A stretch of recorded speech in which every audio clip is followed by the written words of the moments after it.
Hello student, today we are going to study the stable operation of 555 timer. Now what we have done, we have assumed that this Q bar is 1 and Q is 0. When Q bar is 1, it means the transistor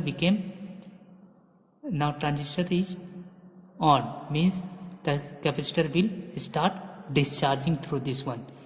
Now when capacitor will discharge, now initially the capacitor was charged to 8 volt. Suppose it was charged to 8 volt. Now capacitor started to discharge. Now when it is discharged, so suppose it is discharged to 4 volt. Now why I am taking 8 volt 4 volt? Because this VCC I have given 12 volt and this is the R, 3R has been connected. So 2V by 3 will give 8 volt and here 4 volt 1 by 3 VCC. Now when capacitor start to discharge through this one, its value is going to go lesser than 4 volt. Suppose it is going lesser than 4 volt. Suppose it is going to 3 volt. Now when 3 volt came over here, now this 3 volt is distributed to this positive and the lower op amp positive. Now suppose this is your 3 volt. Now this is also 3 volt.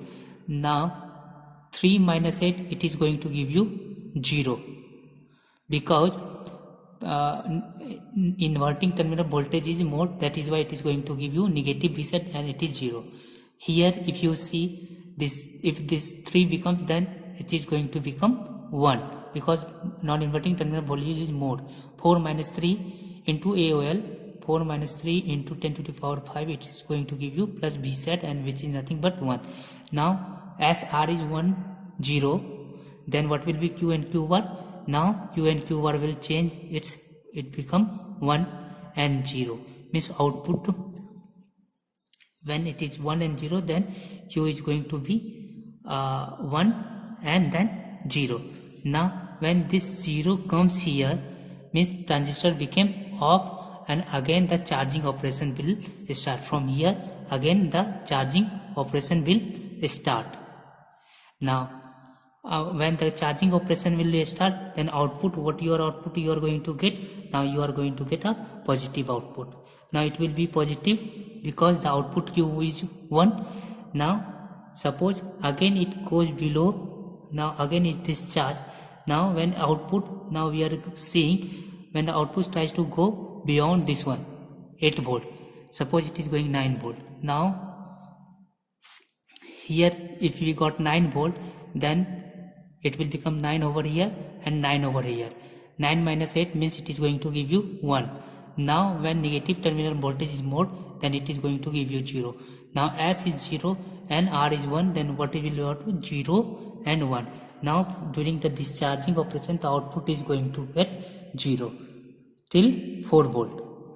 Now you will get, this is the off period. During discharging you are going to get off period, during charging you are going to get T on. If you calculate what will be T on, if you calculate the charging time R1 plus R2 into C, the charging time will be R1 plus R2 into C. And what will be the discharging time? Now discharging time will be, the T off will be R2 into C. So discharging is less and charging is more. Suppose you want to keep both charging and discharging time same, then you have to connect a diode in here. If you connect diode here, then charging will be happening through this path and the discharging is going to happen through this path. So we are going to look at the circuit, and there in DSO we will see all the value. Now we will calculate all this charging and discharging time, and that we are going to see as DSO. Now if you see the circuit, the terminal 3 is the output, and I have connected a resistance in order to limit the current, and this bulb will start glow. Now if you see the charging circuit, this is one R1, R2, and this is the capacitance. This is the capacitance that we have connected, and this is 10 microfarad, 1 kilo ohm we have taken. Now what we are going to do, we are going to apply the capacitance voltage to terminal 6. Now this is your terminal 6, and at terminal 2 we are applying same voltage. From here I am tapping and I am giving to terminal 2. Now what more is left? Now we need the discharging part. For that I am going to connect at terminal 7, and here this is the discharging point. The capacitor will discharge, CR will discharge through this transistor. Inside 7 there is a transistor. Now see, this is biased with VCC, R2, R1, R2, C. The 8 one is VCC and 1 is ground. And if you see the yellow wire, this yellow wire 4 is also made VCC. Now if I switch on the supply, now you will see this is the output that you are getting.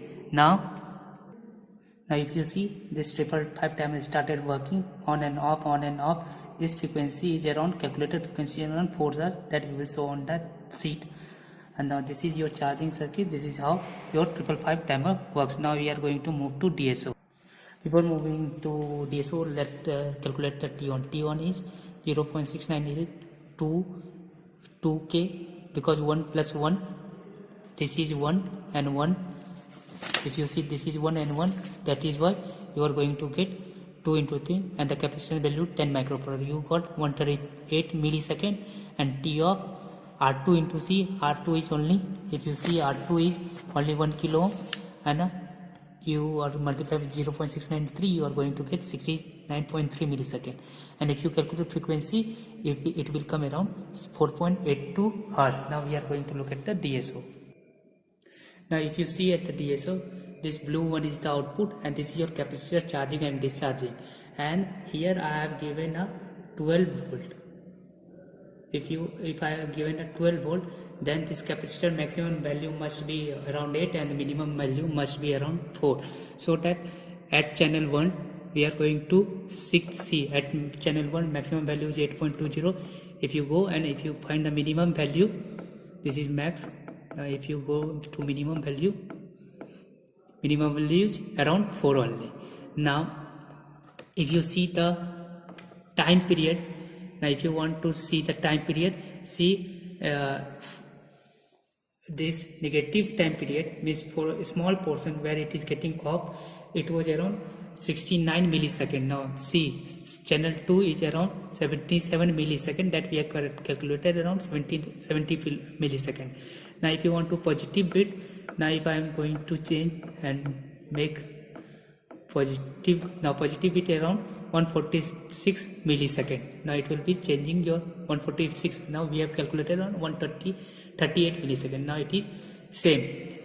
Now if you want to look at the frequency, now this is on channel 2, the negative one, blue one is on channel 2. If you see, the frequency is 4.4 Hz and we have calculated around 4.82 Hz.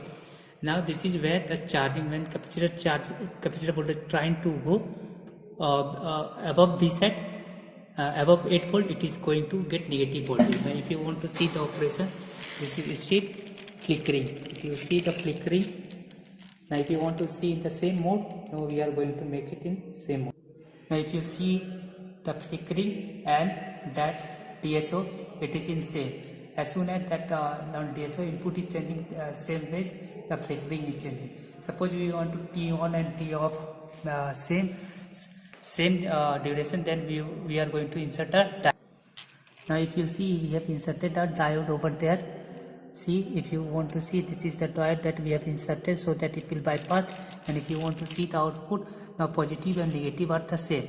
Now if I zoom in and if you see, the positive bit is around 83. Now if I check the negative bit, it will be around same only. Negative bit around 74, means almost equal.